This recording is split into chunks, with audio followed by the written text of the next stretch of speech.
Good morning, students. So we were discussing the chapter Nazism and the Rise of Hitler, grade 9 history. In that we have discussed that the introduction we have given and background of the chapter we have discussed. We have seen the story of the helmet, and then after that we discussed the birth of the Weimar Republic. And today we are going to discuss the Treaty of Versailles. So the Treaty of Versailles was signed by the Weimar Republic and the Allies in June 1919, and it was very harsh and humiliating treaty which was imposed on Germany by the Allies. Now let's see some of the provisions of the Treaty of Versailles. So the first provision, Germany lost all its overseas colonies. So whichever overseas colonies were there of the Germany, it was also captured from Germany by the Allies. So Germany lost all its overseas colonies during the First World War. 13% of its territories were lost. So now, whatever territories were there, out of that, the 13% territories were lost by the Germany, according to this treaty after the war. 1/10. So now territories were lost. So 1/10 of its population was also lost. And Germany lost certain natural resources also, like 75% iron and 26% coal to France, Denmark, Poland, and Lithuania. So to these powers, Germany lost some of the important and vital natural resources also. Then the next provision, Allied powers demilitarized Germany. So demilitarized here means to remove the military or the army from the area. So obviously if this step will be taken by the Germany, it will reduce its power. It will make Germany more weak, because now they will be taking out their military and army from the particular area. The next provision. So till now we have seen Germany lost all its overseas colonies. 13% of its territories were lost. 1/10 of its population was lost. Germany lost certain vital resources also, and Allied powers demilitarized Germany. Next is the War Guilt Clause held Germany responsible for the war and damages the Allied countries suffered. So there was one clause within the Treaty of Versailles, and according to that clause, all the damages which the Allied countries suffered has to be paid by Germany. So according to this, 6 billion pounds as a compensation the Germany has to pay to the Allied power. So according to this clause, this much compensation the Germany has to pay to the Allied powers. Next, Allied armies occupied Rhineland, the resource-rich area of the Germany that is also captured by the Allied armies. The resource-rich area of the Germany that is also captured by the Allied armies. So students, you can see these were the provisions of the Treaty of Versailles, and these were you can say very harsh and humiliating treaty which was imposed on Germany, and due to this the widespread anger was there in the Germany because of this treaty. And obviously people were not happy with the Weimar Republic also, because it was the Weimar Republic only those who have accepted the provisions of this treaty in June 1919. So the entire blame was on the Weimar Republic only. They only accepted that okay, 1/10 of our population will be lost, 13% of territories will be lost, and they also accepted this kind of terms that we are going to demilitarize our power, these resources we are going to give to the Light power, this much compensation. So all these terms and conditions were accepted by the Weimar Republic only. But at that time, if you see the Weimar Republic was very fragile, very weak, very infant at that time, because after the war only the monarchy abdicated and Weimar Republic came into being. And Weimar Republic was also not having any option other than to sign this peace treaty with the Allied power. But this was, you can say, too harsh and too humiliating, and these terms and these conditions were too harsh for the Germany. So this was the Treaty of Versailles. After this, we have to see the effects of the war on Germany, on Europe. What was the effect of the First World War on Europe, and particularly Germany also?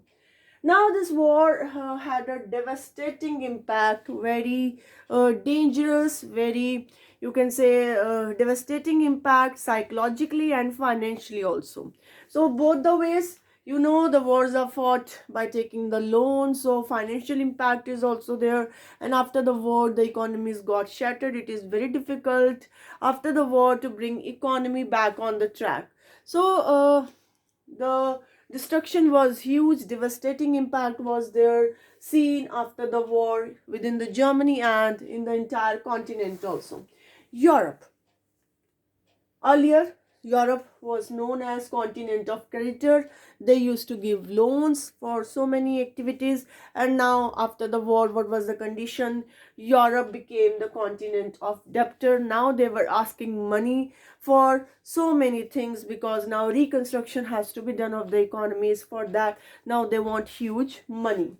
And the Weimar Republic, as you know, became the very easy targets of the German people.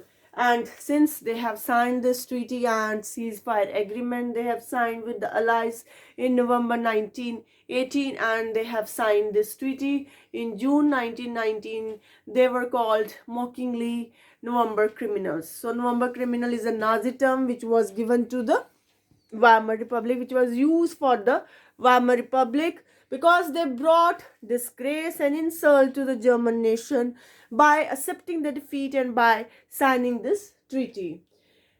Now, students, please understand the First World War had a deep imprint or the impact on the European society and especially the Germany. And there was widespread anger, and the German people just wanted only revenge of the Treaty of Versailles, which was imposed on them. So this kind of impact was there, especially on the Germany. The deep impact was seen. And then let's see the trench life there. Media glorified the trench life there. So now, if you know how the wars were being fought in those times, so the soldiers used to dig the trenches, and there they used to fight the war one to one using the trenches. And now the media, they used to glorify the trench life, that this is unexceptional what the soldiers were doing at the war front. They were serving their emperor, and they were fighting very bravely. So this was the media perspective, and they used to glorify whatever the soldiers were doing. But in reality, so this was done so that more and more you should be motivated, and they should come forward to join the army and serve their empire. But the reality was very much different, very difficult conditions. The soldiers were fighting in very difficult conditions. Surviving conditions were also very bad.